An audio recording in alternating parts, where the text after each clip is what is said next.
পিচ্চি বন্ধুর মা। হাই, আমি আর যে হৃদয়, আমি তোমাদের জন্য নিয়ে এসেছি মাথা নষ্ট করা কল্পনার দুনিয়ার রসালো গল্প। তাহলে শুরু করা যাক। আমার নাম বিক্রমাদিত্য রায়, সবাই বিকি আর বিক্রম বলেই ডাকে। আমি বরাবর ছোট থেকেই মহিলাদের পেট আর নারী শাড়ি পরা অবস্থায় যে বেরিয়ে থাকত তা দেখে আমি খুব উত্তেজিত হয়ে পড়তাম। কল্পনায় বালিশ দিয়ে তাদের ভোগ করেছি, কিন্তু রিয়েলে কাউকে ভোগ করা হয়ে ওঠেনি। আমার যখন ১৭ বছর বয়স, তখন দেখি পাশের বাড়ির ওখানে বেশ কিছু মানুষ গাড়ি থেকে মাল নামিয়ে সেই বাড়িতে রাখছিল। তখনই আমার নজরে পড়ে একজন মহিলার উপর, যে কিনা তার স্বামীর সাথে মালগুলি সের বাড়ির ভিতরে রাখছিল। সেই মহিলাটি দেখতে সুন্দরী ছিল। এক সময় হওয়ার কারণে সেই মহিলাটার কোমর থেকে আঁচলটা অনেকটা শরীরে সম্পূর্ণ পেট নাভি উন্মুক্ত হয়ে যায়। অবশ্য উনারা কিছুই লক্ষ্য করেনি ততক্ষণে আমার কুঞ্জর ওনার কোমরের উপরে।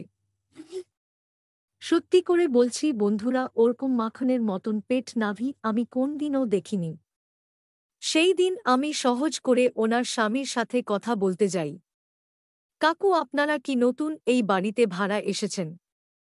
হ্যাঁ, আমরা নতুন এসেছি, আসলে আমার সন্তানের পড়াশোনার জন্য এই স্থানটা উপযুক্ত বলে মনে হয়েছে, তাই এখানেই বাড়ি ভাড়া নিয়েছি।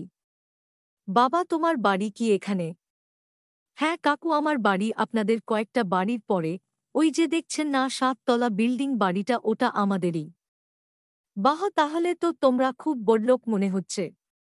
কি যে বলেন কাকু, সবই পূর্বপুরুষদের রেখে যাওয়া সম্পদ। তাছাড়া এই মার্কেটে উপার্জন করা খুবই কষ্টকর। তাছাড়া বাবার সাথে এই কারণে মাঝে মাঝে আমিও ব্যবসার কাজে সাহায্য করি। তারপর আরও অনেক বিষয়ে কথা হলো আমাদের, আমিও ওনাদের সাথে হাতে হাত লাগিয়ে মালপত্র গুছাতে সাহায্য করি। কিন্তু সেই মহিলা তেমন খুব একটা কথাবার্তা বললেন না আমার সাথে। আমিও মনে মনে প্রতিজ্ঞা করি, আমি তোর অহংকার ভেঙে তোর শরীর ভোগ করবই। আমি ছোটবেলা থেকেই খুবই স্বাস্থ্যবান ছিলাম, আর তাছাড়া আমার উচ্চতাও ভালো, আর আমার বাড়ার সাইজ ৯ ইঞ্চি আর ২.৫ ইঞ্চি মোটা। আর তাছাড়া সে মহিলাটির স্বামী অনেক বয়স করছিল। হয়তোবা বাড়ির লোক চাকরি দেখে বিয়ে দিয়েছিল, হয়তো প্রেম করেও বিয়ে হতে পারে।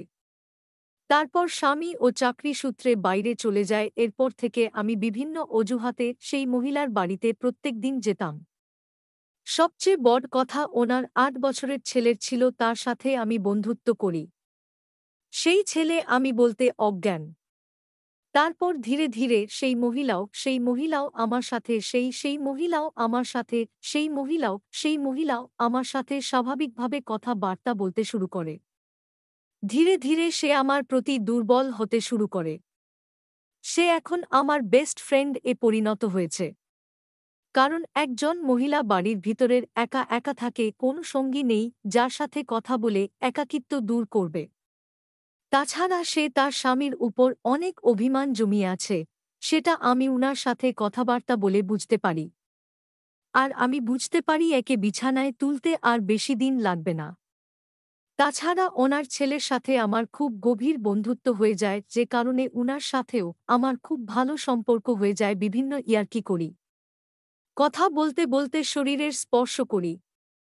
একদিন দেখি উনি অনেকগুলি গাছের ডালপালা নিজেই কুড়াল দিয়ে কাটছে। আর যখন কুড়ালটা উপরে তুলত আর তখন ওনার পেট অনেকটা শাড়ি থেকে বেরিয়ে আসে, আমি কি করে যে নিজেকে ধরে রেখেছিলাম সেটা ভগবানই জানে। তখন আমার মাথায় একটা কুবুদ্ধি খেলে যায়। এখন আমি উনার হাত থেকে কুড়াল নিয়ে নিজেই ডালগুলি কাটা শুরু করি। আর কুড়াল টানটানির সময় ওনার শরীরে বিভিন্ন স্থানে খুব বাজেভাবে স্পর্শ করি। এই স্পর্শে তিনি চোখ বড় করে আমার দিকে তাকায়। আমি কিছুটা ভয় পেয়ে যাই, কিন্তু তাও আমি হালকা করে ওনার পেটে চিমটি কাটি। তখন তিনি উফ করে ওঠে, কিন্তু আমার উপর কোন রাগ দেখায় না আর দেখিও না, ২ গাল লাল হয়ে গেছে। তারপর আমি কুড়াল নিয়ে গাছ কাটার সময় শরীর থেকে শার্ট খুলে ফেলি। আমি আগের চোখে দেখি উনি আমার শরীরের দিকে অপলকভাবে তাকিয়ে আছে। উনি উনার ঠোঁট দাঁত দিয়ে কামড়িয়ে ধরে আছে। তখন আমি বুঝতে পারি উনি কিছুটা দুর্বল হয়েছে আমার শরীরের প্রতি। দেখতে দেখতে দুর্গাপূজার চলে আসে কোন এক বিশেষ কারণে। সেই কাকুটা ছুটি পায়নি বলে উনি উনার স্ত্রীকে ফোন করে বুঝাচ্ছিল। কিন্তু আমি দেখি কোন স্ত্রী কাঁদতে কাঁদতে অনেক কথাই বলে তার স্বামীকে। সেদিন তিনি নীল কালারের ট্রান্সপারেন্ট শাড়ি পরেছিল, যে কারণে ওনার সম্পূর্ণ পেট ভালোইভাবে বোঝা যাচ্ছিল। ততক্ষণে তিনি ফোন কেটে দেয়। আমি উনার কাছে গিয়ে বললাম, কাকি এভাবে কাঁদছ কেন? ঘুরতে যাবে না? আমি ভাবলাম আমি তোমাদের সাথে ঘুরতে যাব। ভিকি তুই চলে যা, আমি যেতে পারবো না। মন মেজাজ খারাপ আছে, তুই যা তো। আমি এই সুযোগটা কি করে জানতাম? আমি ওনার কাছে বসে উনার কাঁধে হাত রেখে বলে, কাকি এইভাবে নিজের প্রতি অযত্ন করো না, এতে তোমার সৌন্দর্য কমে যাচ্ছে। তোমার মতো সুন্দরীর এইভাবে হার মানলে চলে বল? তোমার স্বামী আসেনি তো কি হয়েছে? আমি তো আছি। আমি তোমাকে পুরো শহর গ্রামের পুজো দেখাবো। খুব ভালো ভালো প্যান্ডেল করা হয়েছে, চলো চলো। আমি যাব না। এই কথা বলা মাত্রই আমি ওনার গাল ধরে উনার চোখে চোখে চোখ রেখে বললাম, এই পুরো 1 বছর আমি স্বপ্ন দেখেছি তোমাকে পুরো রানীর মতো ঘুরাবো। আমরা একসাথে খাওয়া দাওয়া করব, আমার এই ইচ্ছাটা রাখবে না? সাথে আমার খুব ভালো বন্ধুত্ব হয়ে গিয়েছিল, তাই কাকি আমার কোন কথা ফেলতে পারত না। তাছাড়া সমস্ত বিষয়ে কাকিকে আমি প্রাধান্য বেশি দিতাম, এতে কাকি আমার প্রতি আরও দুর্বল হয়ে গিয়েছিল। কিন্তু মাগিটা খুব সতীপনা দেখাতে আমার খুব রাগ উঠত, তাই তো আমি এই দুর্গাপুজোর তুমি মানে আজকের দিনটা বেছে নিয়েছিলাম। আর কাকি ও আমার কথা ফেলতে পারল না। আর তাছাড়া কাকির ছেলে তার মামা বাড়িতে গিয়েছিল, 3 দিন হলো সে সেখানে আছে। আর এটাই আমার সুযোগ বলে মনে হয়, আর তাই অষ্টমী রাতে কাকিকে নিয়ে বেরিয়ে পড়ি, বেশ কিছু ঠাকুরও দেখি, বিভিন্ন জায়গায় ঘুরি। কাকির মাইন্ড ধীরে ধীরে ভালো হতে থাকে। আমার দিকে এক অপলক দৃষ্টিতে তাকিয়ে থাকে বেশ কিছুক্ষণ। আর ভিড়ের সুযোগ নিয়ে আমিও ওনার পেট ভালোভাবে মাখামাখি করেছিলাম। আর তখন কাকি আমার দিকে চোখ বড় করে তাকিয়ে ইশারায় ভিড়ের দিকে দেখায়। আমার আর বুঝতে বাকি রইল না আমার প্রতি সে চরম পর্যায়ে দুর্বল হয়ে গিয়েছে। তা না হলে চোখ গরম করে আমার দিকে তাকাতো কিংবা আমার সাথে কোথাও যেত না, আর হয়তো বাড়ি ফিরে যেত। কিন্তু সেই সব কিছু হলো না। রীতিমতো সে আমার সাথে পুরো শহর ঘুরে বেড়ানো, বিভিন্ন হাওয়ায় মিঠাই, বিভিন্ন মিষ্টি খাওয়ার সময় কাকির পেটে কিছুটা রস পড়ে গিয়েছিল। এতক্ষণে আমরা গ্রামের এলাকায় ঢুকে গিয়েছিলাম, নির্জন স্থানের রাস্তা দিয়ে হেঁটে, আর কাকি তখন নিজের পেটের থেকে সেই সব রস পরিষ্কার করতে নেয়।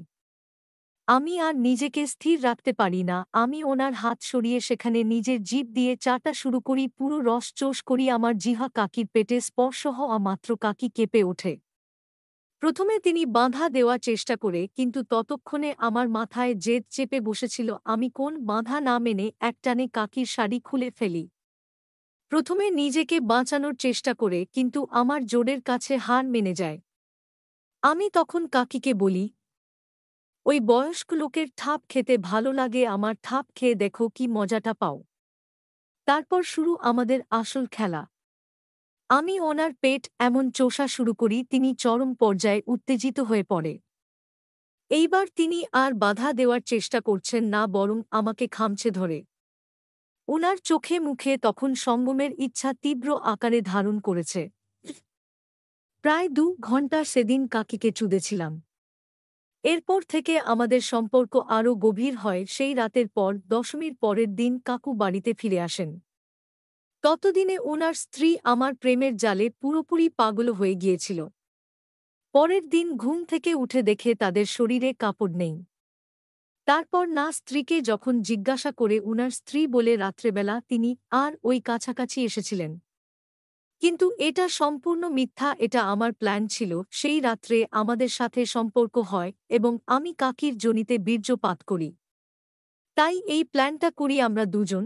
মাস পরে যখন কাকি অন্তঃসত্ত্বা হন, এটা দেখে কাকু খুব খুশি হয়, তিনি পুনরায় বাবা হতে চলেছেন। কিন্তু আদতে সেটা তার সন্তান নয়, আমার সন্তান। এরকম গল্প পেতে চাইলে ফলো করুন আমার প্রোফাইলকে। নমস্কার।